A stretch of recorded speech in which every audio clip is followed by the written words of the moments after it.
les marchés financiers avec IG Markets, CFD Trading. Bonjour, c'est Gilles du site boursicoté.com. Voici l'analyse technique du CAC 40 pour la journée du vendredi 30 septembre 2011. Avec aujourd'hui une petite séance baissière, puisqu'après une ouverture en baisse à 3009,26, nous avons marqué un plus haut à 3021,97, un plus bas à 2948,24 pour terminer en clôture à 2981,96. Le CAC 40 perd 1,51% sur cette séance, presque 46 points perdus par rapport au cours de clôture d'hier. C'est donc une petite séance de baisse, autant d'un point de vue chartiste, je dirais, que par son résultat. On voit bien ici, on avait eu une petite alerte de consolidation qui a commencé à se mettre en place. J'avais indiqué ce matin sur le chat une cassure des 2970 points pourrait donner un signal de consolidation. On a bien eu cette cassure, on a pas mal oscillé dans un petit range entre 2950 et 2960, et puis finalement en fin de séance les cours se sont repris et donc nous sommes revenus au-dessus de ce support pour la clôture. Alors on avait cassé déjà la dynamique haussière, on l'avait bien vu au niveau donc de ce mouvement court terme.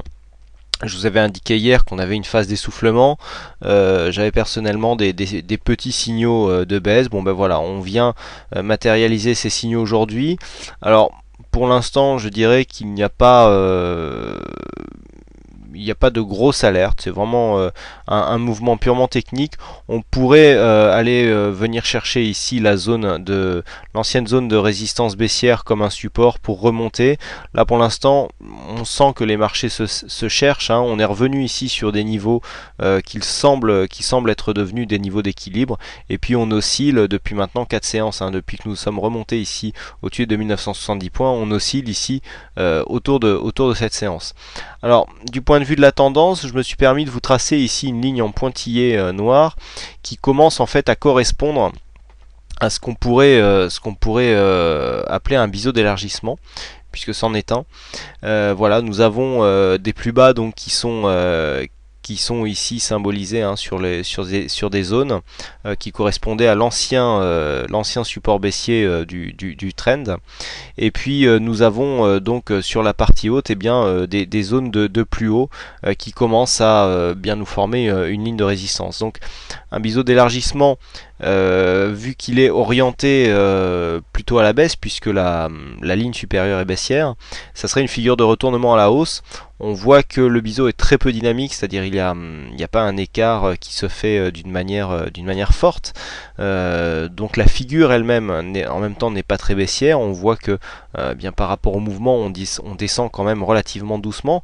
Vous voyez que les plus hauts ici sont toujours de plus en plus bas, mais qu'il n'y a pas un gros écart entre ces plus hauts. Donc ici la baisse est peu dynamique par rapport à ce que nous avons connu précédemment. Donc on pourrait s'attendre ici lors d'un prochain test ici de cette résistance baissière, on pourrait s'attendre à une possible cassure qui pourrait libérer un petit peu d'énergie pour aller chercher de nouveaux plus hauts. Alors on a déjà une phase de validation de reprise de tendance haussière ici sur les 3080-90, et puis je vous avais donné un deuxième objectif de comblement de gap, donc qui serait en général qui se ferait dans la foulée. On irait combler certainement jusqu'à 3140, et puis l'objectif se situerait, on aura un objectif intermédiaire ici sur les 3220 pour venir ici tester cette zone de résistance majeure à 3290. Ça serait dans le meilleur des cas. Par contre, une cassure ici de la zone des 2970 pourrait nous entraîner beaucoup plus bas, mais on verra ça dans un second temps. Au niveau des indicateurs, on a toujours un RSI qui se place en zone neutre, un stochastique qui est toujours sur un signal haussier avec une bonne dynamique. Commence à venir ici dans la zone de surachat. Pour l'instant, pas d'autre signal. Le MACD toujours sur sa dynamique positive. Et par contre, alors au niveau des volumes, vous voyez que sur cette séance de baisse, on vient monter un petit peu au niveau des volumes, c'est-à-dire on a une légère hausse. On se place quasiment dans la moyenne des 20 dernières séances, donc du point de vue des volumes. Volatilité stable. Donc bon, d'après la loi des volumes, on dit en général que les séances à fort volume donnent la tendance. Et donc là on serait pour l'instant il n'y aurait pas trop de tendances parce que vous voyez ici pour l'instant les tendances baissières sont plus grosses que les tendances haussières. C'est un peu ce que l'on vérifie ici sur ces deux séances, puisqu'on a eu ici une séance haussière avec des volumes moindres par rapport à la séance baissière du jour, mais il n'y a pas une réelle différence, on n'a pas vraiment de grosse domination en fonction des séances et donc de l'étoffement, de leur étoffement, puisqu'on voit ici des volumes à peine supérieurs à ce que nous avions hier. Donc du point de vue chartiste, ici on voit bien que nous avons eu une belle phase de hausse, et ici on est en train de digérer cette phase de hausse. Petite consolidation mais qui est vraiment légère, donc si on n'amplifiait pas le mouvement ici dans les prochains jours, il y aurait certainement une continuité de ce mouvement, donc qui serait symbolisée par la cassure de cette ligne pointillée que je viens de vous dessiner. Alors comme nous sommes vendredi, je vous propose maintenant une vue hebdomadaire du CAC 40 et vous allez voir que les signaux sont beaucoup plus positifs. Alors qu'est-ce que nous avons? Nous avons une belle bougie haussière ici qui marque un avalement sur la précédente bougie. Donc du point de vue moyen terme, on a quand même des signaux haussiers assez intéressants. Vous voyez que ici on a donc un avalement de la précédente bougie, puisque le corps ici en rouge de la bougie, qui est donc à la suite d'une tendance baissière, se fait totalement avaler par la bougie haussière que nous avons eu cette semaine. Nous cassons la résistance baissière, donc qui matérialisait la dynamique qui nous a fait perdre tant de points depuis début juillet. Donc ici on vient ici sur cette dernière semaine de trimestre casser la résistance baissière et donc donner un signal de retournement moyen terme. Du point de vue des indicateurs, donc on sort de la zone de survente du point de vue du RSI, ce qui est un signal supplémentaire, et le stochastique ici on ne voit pas pour l'instant, nous sommes en zone survendue, mais pas de signal actuellement. Au niveau du MACD, on a sur la continuité d'un signal qui avait commencé à se mettre en place ici sur cette bougie, qui avait avorté après puisqu'on avait enfoncé encore une fois la baisse. Vous voyez qu'au niveau de la loi de dos, on vient marquer des plus bas et des plus hauts que la bougie précédente, donc pareil, inversion de tendance donc sur la vue moyen terme hebdomadaire, avec une volatilité au-dessus de la moyenne mais relativement stable par rapport à ce que nous avons connu ces dernières semaines. On est à peu près dans la moyenne, je dirais, des 4-5 dernières semaines. Donc on voit bien ici du point de vue hebdomadaire, on commence à sortir la tête de l'eau. Vous voyez pourtant cette résistance baissière ici qui a été testée à de nombreuses reprises, puisqu'on a pas moins de 5 points de contact sur cette résistance baissière. Donc on a tendance à dire que plus une résistance est testée, plus lorsqu'elle est cassée, elle libère de l'énergie. On verra bien donc sur cette continuité de mouvement si nous arrivons à avoir assez d'énergie pour venir monter un petit peu. On tracera un retracement de Fibonacci, d'ailleurs on peut le faire tout de suite pour voir si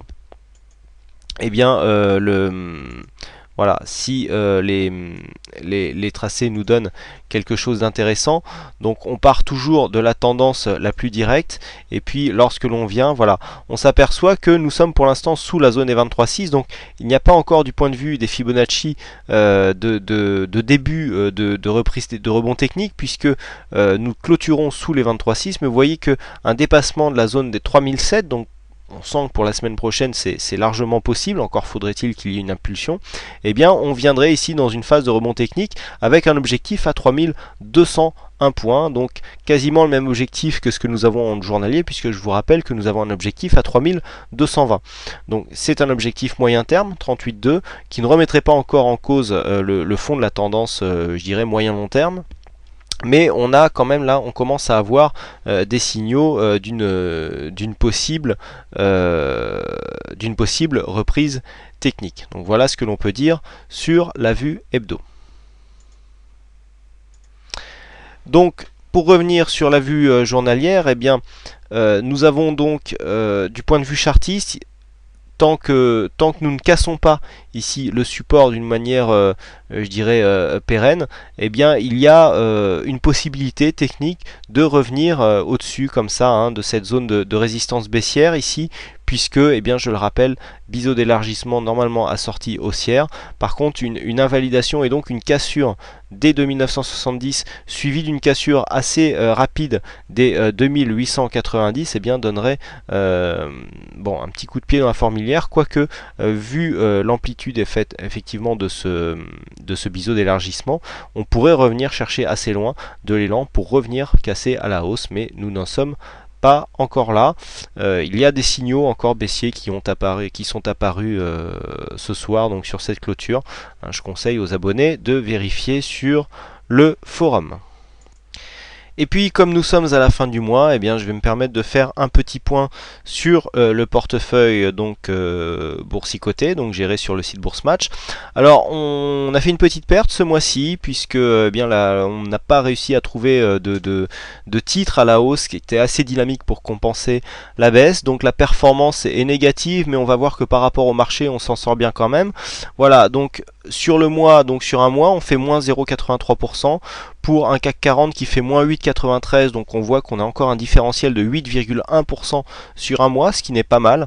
On est toujours positif sur le résultat global, et puis sur les 3 derniers mois, la performance se situe au-delà des 8%, donc on a 8,02. Pour un CAC 40 donc, qui fait moins 26,02%, ça nous fait un différentiel de 34%. Sur 3 mois, c'est quand même assez intéressant. Donc pour l'instant, une stratégie, je dirais, toujours basée entre stock picking, arbitrage et couverture, qui continue à fonctionner, puisque même si nous n'arrivons pas à venir faire une performance positive sur ce mois, eh bien c'est le premier mois depuis 4 ou 5 mois, puisque quand on voit ici la courbe de résultats, eh bien depuis le mois de juin quasiment, eh bien nous étions quasiment tout le temps, bon il y a eu des semaines négatives, mais tous les mois nous étions en positif. Donc là on vient marquer ici un petit affaiblissement. Ça correspond à un changement de cycle, j'en ai parlé à certains sur le chat. Bon, on sent que les marchés sont en train de changer, et donc ça correspond tout à fait eh bien, à cet écart de performance, puisque dans le cas de changement de cycle, eh bien, les valeurs qui surperforment l'indice changent, il y a une rotation, et donc eh bien, il faut permettre aux outils techniques de détecter ces valeurs, ce qui ne se fait pas en temps réel. Mais bon, la performance reviendra certainement quand les mouvements reprendront une certaine régularité. Donc voilà ce que l'on peut dire pour le portefeuille. Donc revenons à l'analyse. Aujourd'hui c'est JL68 qui a gagné au jeu du fixing, donc bravo à lui. Puis quant à moi, il ne me reste plus qu'à vous souhaiter à toutes et à tous une bonne soirée, un bon week-end ensoleillé pour ceux qui sont en France. Je sais que vous êtes nombreux à l'étranger. Je vous souhaite bonne chance dans vos trades, et je vous donne rendez-vous dès la semaine prochaine pour de prochaines analyses techniques.